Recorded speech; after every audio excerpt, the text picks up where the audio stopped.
स्थानिक स्वराज्य संस्थांची या ठिकाणी मतमोजणी आज पार पडली आणि संपूर्ण निकाल त्या ठिकाणी लागलेला आहे. संपूर्ण महाराष्ट्रामध्ये चर्चेचा जी निवडणूक ठरली ती पाचोरा मतदारसंघामध्ये. त्याचं कारण एक असं आहे, शिवसेना शिंदेगडाचे आमदार किशोर पाटील यांनी भाजपसोबत मी युती करणार नाही सर्वप्रथम अशी घोषणा त्या ठिकाणी केलेली होती आणि त्यांच्या धर्मपत्नी आज या ठिकाणी नगराध्यक्ष पदावर विराजमान झालेल्या आहे. आपल्यासोबत बोलण्यासाठी या ठिकाणी स्वतः सुनीता ताई आहेत. ताई, काय सांगाल? खरं तर दुसऱ्यांदा पाचोराकरांनी आपल्याला सेवा करण्याची संधी दिलेली आहे. खरं तर ह्या जनतेने आजचा जो ऐतिहासिक विजय आम्हाला खेचून आणून दिला, त्यासाठी ह्या मायबाप जनतेचे मी मनापासून आभार मानते आणि धन्यवाद देते. खरं तर गेल्या ह्या 15 वर्षापासून आपांनी केलेल्या विकासावर, आमदार साहेबांवर ठेवलेला विश्वास ह्या सगळा सार्थकी ठरवून आजचा हा खऱ्या अर्थाने आम्हाला विजय दिला. आणि हा दुसऱ्यांदा मला जे आज नगरपालिकेत जाण्याची संधी मिळाली, ती सगळी संधी या जनतेने कामावर विश्वास ठेवूनच दिली. ताई, पुढचं विजन काय असणार आहे?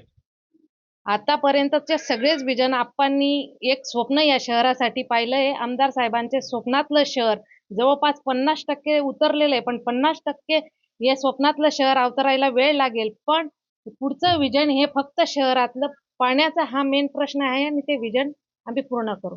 सर्वात जास्त मताधिक्याने निवडून येण्याचा विक्रम नगरसेवकपदी या ठिकाणी सुमित पाटील यांनी त्या ठिकाणी केलेला आहे. काय सांगाल? खरं तर पहिल्यांदा आपण निवडून आलेला आहात. खरंच मी जनतेचे मनापासून आभार मानेल, माझ्या मायबाप जनतेचे खूप सारे मनापासून आभार मानेल की जो प्रचंड विश्वास त्यांनी माझ्यावर दाखवला, त्या विश्वासाची परतफेड नक्की देणाऱ्या काळात मी केल्याशिवाय राहणार नाही. आई नगराध्यक्षा, वडील आमदार, सर्वाधिक निधी प्रभागासाठी यांच्या 100% तो एक बेनिफिट नक्कीच माझ्या प्रभागवासियांना राहील आणि तो पूर्णत्व करण्याचा प्रयत्न 100%. आपल्यासोबत आप्पासाहेब आहेत. आप्पासाहेब, काय सांगाल? सर्वप्रथम महाराष्ट्रात आपण दंड थोपटले होते. नाही, मी जे काही दंड थोपटले ते फक्त मस्ती म्हणून थोपटलेले नाही. जे दंड थोपटले ते माझ्या विरोधात जी गद्दारी गेल्या 10 वर्षापासून भारतीय जनता पक्षाच्या काही लोकांनी केली, त्याच्या विरोधात थोपटलेला माझा दंड होता. त्याच्यामुळे मी असं मस्ती आलो, माझ्या अंगात सत्ता आली आणि त्याच्यामुळे मी दंड थोपटलं असं जर कोणी म्हणत असेल तर ते मुळात चुकीचं आहे. भारतीय जनता पक्षातली काही प्रामाणिक लोक माझ्यासोबत होती, परंतु 10 वर्ष झाले माझ्या विरोधात अपक्ष उमेदवार उभा करायचा, त्याला रसद पुरवायची, 70-75% भाजप त्याच्या पाठीशी उभी करायची आणि पुन्हा माझ्या विरोधात लढलेल्या सगळ्या लोकांना जर का ते एकत्रित आणण्याचा प्रयत्न करत असतील तर मी तर काही इतका खुळा नाही की मग 2029 मध्ये हे सगळे काय माझे पॉम्पलेट वाटणार होते का? मग जर ही सगळी तयारी आजपासून त्यांची जर चाललेली असेल तर मग आपण कुठेतरी तयार राहिलं पाहिजे. आणि म्हणून मी निश्चितपणे 100% दंड थोपटले आणि ते थोपटलेले दंड माझ्या मायबाप जनतेने स्वीकारले आणि एक आज ऐतिहासिक विजय माझ्यासह माझ्या तमाम शिवसैनिकांना मिळवून दिला. त्याच्यामुळे मी मनापासून आभार मानतो. आप्पासाहेब, खरं तर आपण वारंवार सांगितलेलं आहे की भाजपने माझ्या पाठीमध्ये खंजीर खुपसलेला आहे, बरोबर? आपण आगामी काळातही स्थानिक लेवलला भाजपच्या त्या ठिकाणी विरोधातच असणार आहात. नाही, बघा, आता येणाऱ्या तो काळ सांगेल, पण मी स्थानिक स्वराज्य संस्थांमध्ये मी युती करणार नाही हे मी जाहीर केलेलं आहे. त्याप्रमाणे पाचोरा आणि भडगाव शहरात मला विजय प्राप्त झालेला आहे.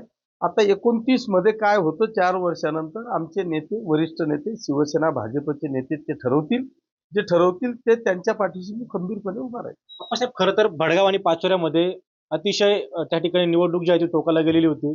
भाजपचे प्रदेश अध्यक्ष असतील, मंत्री असतील, आमदार असतील, या सर्वांनी आपल्याला त्या ठिकाणी घेरण्याचा प्रयत्न केला होता. मात्र दोघंही नगरपालिकेवर त्या ठिकाणी शिवसेनेचा भगवा फडकलेला आहे. नाही, पाचोरा आणि भडगाव दोघही शहरांमध्ये जो काही भगवा झेंडा फडकला, शिवसेनेच्या दोघही ठिकाणी सत्ता आल्या. याचं एकमेव कारण आहे की माझी पाचोरा आणि भडगाव शहरातली जनता ही शून्य आहे. या लोकांनी येऊन कितीही आरोप प्रत्यारोप केले, कितीही घेरण्याचा प्रयत्न केला, तरी ही जनता ही इतकी शून्य आहे की त्यांनी यांचे सगळ्यांची केलेले आरोप हे धुडकावत लावले, फेटाळले आणि हे निरर्थक असलेल्या आरोपांना धूळ चारत एक ऐतिहासिक विजय मला प्राप्त करून दिला. त्याच्यामुळे निश्चितपणे पाचोरा आणि भडगाव तालुक्यातल्या जनतेचे मी मनापासून आभार मानतो. आप्पासाहेब, खरं तर आपल्यावर त्या ठिकाणी घराणेशाहीचा आरोप झाला, मात्र पाचोराकरांनी दुसऱ्यांदा ताईंना नगराध्यक्ष पदाची संधी दिलेली आहे. मला असं वाटतं की तो घराणेशाहीचा आरोप जर का केलेला जनतेने स्वीकारला असता तर कदाचित मला नाकारला असतं, किंवा पाचोरा आणि भडगाव शहरातल्या दोघही नगरपालिका त्या त्यांनी नाकारल्या असत्या. तुम्ही जर का इथेच नाही पूर्ण महाराष्ट्रात जर का आपण पाहिलं तर मला वाटतं सगळ्यांच्याच घरचेच उमेदवार आहेत. खरं म्हणजे आम्ही विकासाच्या पाठीशी सगळेच, म्हणजे आज माझी मुलीचं लग्न झालंय, ती पुण्याला राहते, पण जर कुठलाही कार्यक्रम असेल तर ती पुण्याहून इथे येते. मुलगा म्हणजे खरंच वाईट वाटतं की ज्या मुलाचं एन्जॉय करायचं वय आहे तो मुलगा गेल्या 7-8 वर्षापासून कुठल्याही प्रकारची मौज मस्ती न करता शाळा कॉलेज सगळं बाजूला ठेवून व्यवसाय बाजूला ठेवून या जनतेची सेवा करतोय. माझी पत्नी गेल्या 4 पंचवार्षिक पासून या ठिकाणी नगरसेवक आहे. रात्रंदिवस मोठी महिलांची फळी तिच्या पाठीमागे उभी आहे. असं असताना नेमकं कोणी जर म्हणत असेल की बा हे घराणेशाही आहे, आणि आम्ही घरावर तुळशीपत्र ठेवून चालणारे लोक होत राजा. त्याच्यामुळे जर घराणेशाही असती तर जनतेने आम्हाला नाकारलं असतं.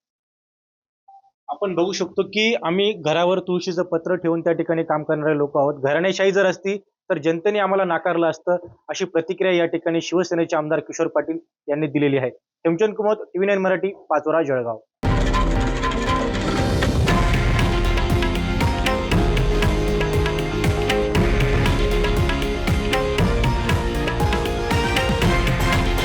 हे आहे देशातील नंबर 1 न्यूज नेटवर्क आणि आपण पाहत आहात TV9 मराठी, एकमेव.